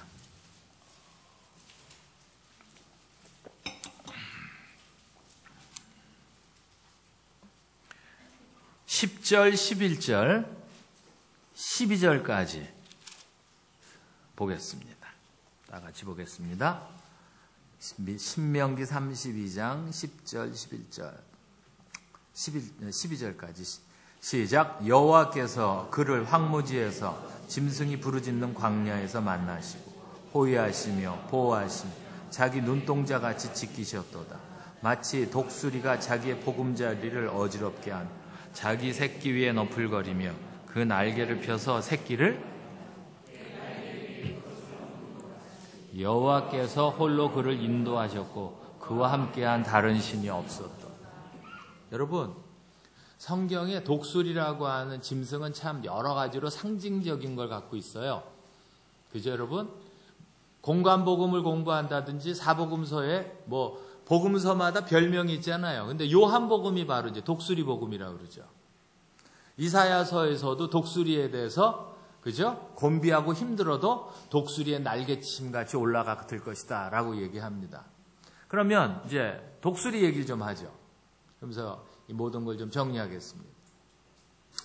이스라엘의 독수리는요, 날개tuk지 하나가 한 1m 정도 간답니다. 날개tuk지 하나가 1m면 꽤 큰 거죠. 그래서 이 독수리가 앉아서 바람을 일으키잖아요. 그러면 어른들이 그 바람에 움찔움찔 뒤로 넘어갈 정도의 그 강함이라고 그러고요. 그리고 독수리는 이렇게 먹이를 이렇게 낚아채잖아요. 낚아채는데 어느 정도의 무게를 낚아채냐면은 어느 때는 웬만한 소를 들어 올립니다. 대단한 거죠. 그리고 또 한 가지는요. 독수리의 눈, 시력은 독수리의 눈은요. 줌렌즈 같이 돼 있어요. 그래서요. 이게 멀리 보고 가까이 보는 게 자유자재입니다. 그래서 독수리는 한번 자기가 사냥감을 포착을 하면 웬만해서는 그 사냥감을 실패하지 않는답니다. 이 시력이 너무 좋은데 시력이 어느 정도냐면 8.0이랍니다. 대단하죠. 자, 근데 오늘 성경은 뭘 가리키냐면 11절에 마치 독수리가 자기 보금자리를 어지럽히게 하며 자기 새끼 위에 날개에 얹어준다. 무슨 얘기냐? 독수리가 이제 새끼를 이제 품고 부화를 해서 새끼가 됐잖아요.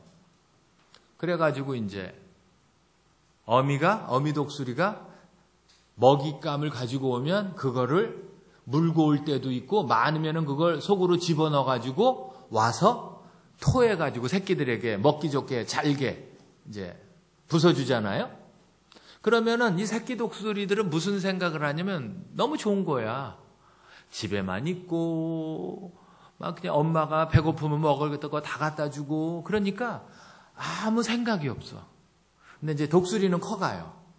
점점 커가고 이제 그 새끼 때 털이 다 빠지고 털갈이를 하고요. 이제 정말 멋있는 독수리의 모습이 드러납니다. 그러면 어미 독수리는 알아요. 뭘 아냐면 얘네들을 이제 떠나보내야 할 시간이 왔다는 걸 알아요. 그러면 첫 번째 어미 독수리가 하는 작업이 뭐냐면 둥지를 부숴버립니다. 그러면 새끼 독수리들이 소리 지르면서 지금 좁아 죽겠는데 더 늘려도 평수를 늘려서 이사를 가지. 아니 이걸 멀쩡한 걸 왜 부수냐고 막 소리 지르면서 그냥 감히 그 엄마 몸을 그 부리로 막 쪄요, 새끼가. 그러면은 엄마가 그걸 개의치 않고 묵묵하게 둥지를 없애버려요. 그러면 큰일 났다고 하면서 소리 지르고 난리가 났죠. 그럼 이제 그걸로 끝나는 줄 했는데 엄마가 한번 멀리 올라갑니다. 올라갔다가 선회를 해요. 빙빙. 막 그냥 불안해하고 있는 새끼 독수리들 선회를. 그러면 어떻게 하냐면 그러다가 새끼 독수리들이 전혀 생각하지 못한 상황에서 쏜살같이 급강하를 하면서 그 중에 한 마리를 발로 낚아채가지고 올라갑니다. 어느 정도로 올라가냐면 올라갈 때까지 올라갑니다. 그러면은 새끼 독수리는 평생 그 둥지에서 살 때는 뭐밖에 안 보였어요. 주변밖에 못 보였잖아요. 근데 엄마가 자기를 발로 잡아가지고 올라가니까 뭐가 보여? 못 보던 세계가 보이잖아. 거기에 막 정신이 팔려가지고 야호 난리가 난 거야. 그런 상황에 어느 정도 올라갔는데 엄마 독수리가 어느 정도 올라가잖아요. 그러면 독수리를 놔버려요. 그럼 곤두박질을 하죠. 곤두박질을 해요. 곤두박질을. 그러면은 죽는다고 소리를 지르면서 외칩니다. 엄마가 미쳤다 그러면서. 그러면 지켜보고 있던 엄마가 떨어지는 새끼보다 더 빨리 떨어지면서 오늘 말씀이 그거예요. 날개로 받아요. 받으면 뭐라 그래요? 그러면 그렇지.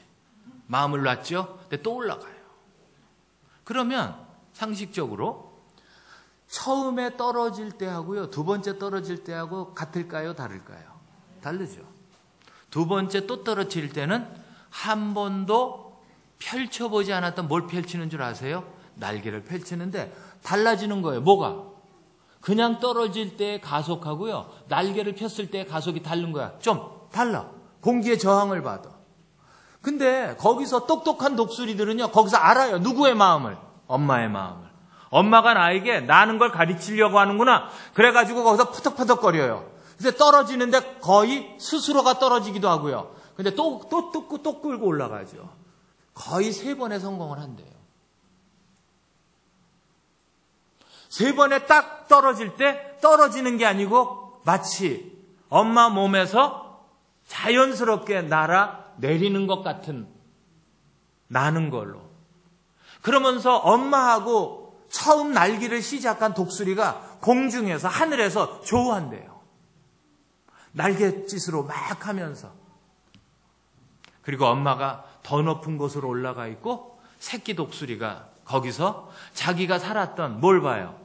둥지를 내려다보고 남아있는 형제들에게 마지막 인사를 고하한대요. 선회를 하면서. 그럼 밑에 있는 형제들은 저거 봐라. 저거 간다. 엄마처럼 난다. 이제 그런 생각이 들겠죠. 그래서 독수리가 가장 자기가 올라갈 수 있는 데까지 올라가죠. 올라가면 뭐가 보입니까? 가장 멀리 보이는 거예요. 무슨 얘기인 줄 아세요? 우리는 이 세상에서 영원히 살 줄 알죠.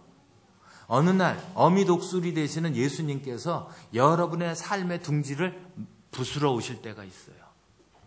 그때 천국, 주님께로 갈 수 있게끔 영적으로 날라야 되는데 나는 법을 배우지 못하면 여러분은 결국 땅에서 안타까움을 당할 수밖에 없겠죠. 자, 그래서 한 마리, 두 마리 다 나는 거에 성공을 해요. 근데 마지막 새끼 한 마리가 못 날라요. 아무리 해도 못 날라. 새끼 중에 꼭 그런 새끼가 있어. 그러면 몇 번을 합니다. 며칠을 하는데 안 돼. 그러면 그 새끼 독수리가 있고 엄마가 마지막 날 결정을 내려요. 새끼 독수리 때문에 막 울어요. 소리를 지르면서. 그러니까 여러분 아시잖아요. 엄마 독수리는 살아온 삶 속에서 독수리가 날지 못하면 그건 뭐가 되는 거예요? 더 강한 것이 와서 이것을 뭐 해버려요?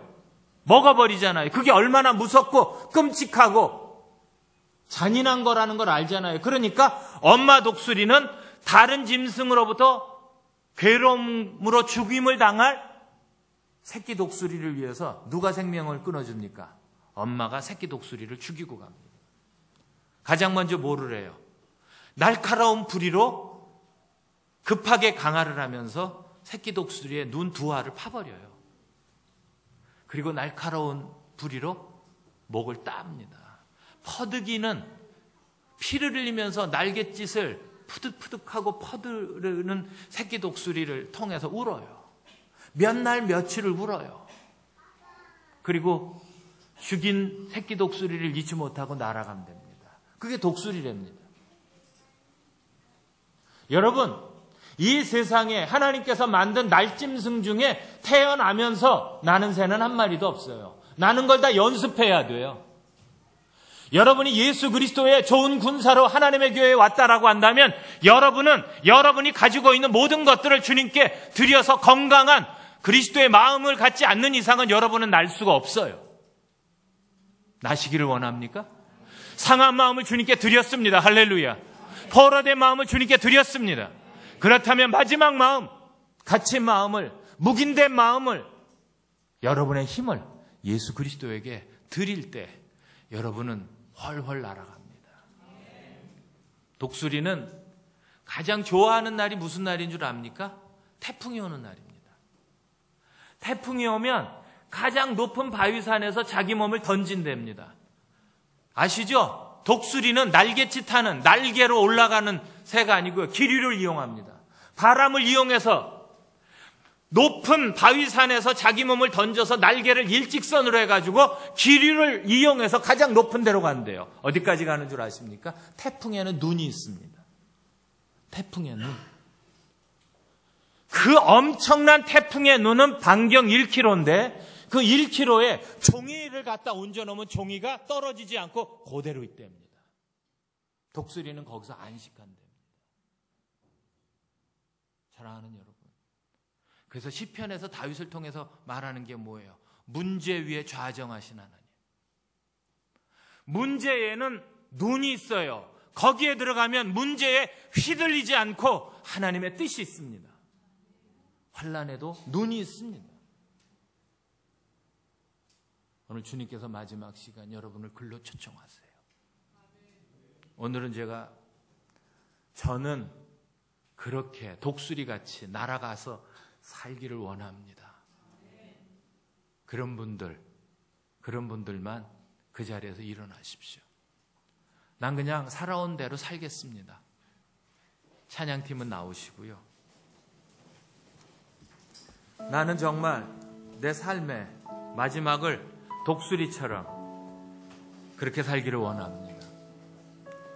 이건 억지로 시키는 것도 아니고요. 이제 난 그렇게 살겠습니다 하는 그런 분들만 일어나시면 되겠습니다.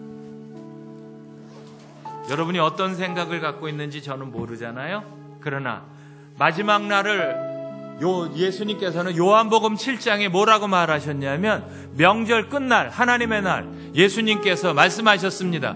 누구든지 목마른 자는 내게 나와 마셔라. 나를 믿는 자는 그 배에서 생수의 강이 흘러날 것이다.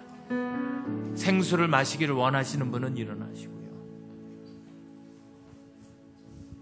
주님이 여러분 사랑하세요. 제가 요번에 3일 와서 여러분 만났는데 여러분 너무너무 아름다우신 분들이고 주님께서 여러분들을 새롭게 하시려고 결정하셨고요. 하나님께서 여러분들을 참 많이 만져주셨다고 믿습니다.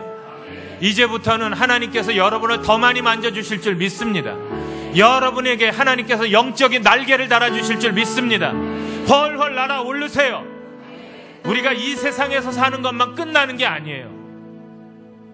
주님께서 오라는 데까지 가십시다. 찬양하면서 주님께 나가겠습니다.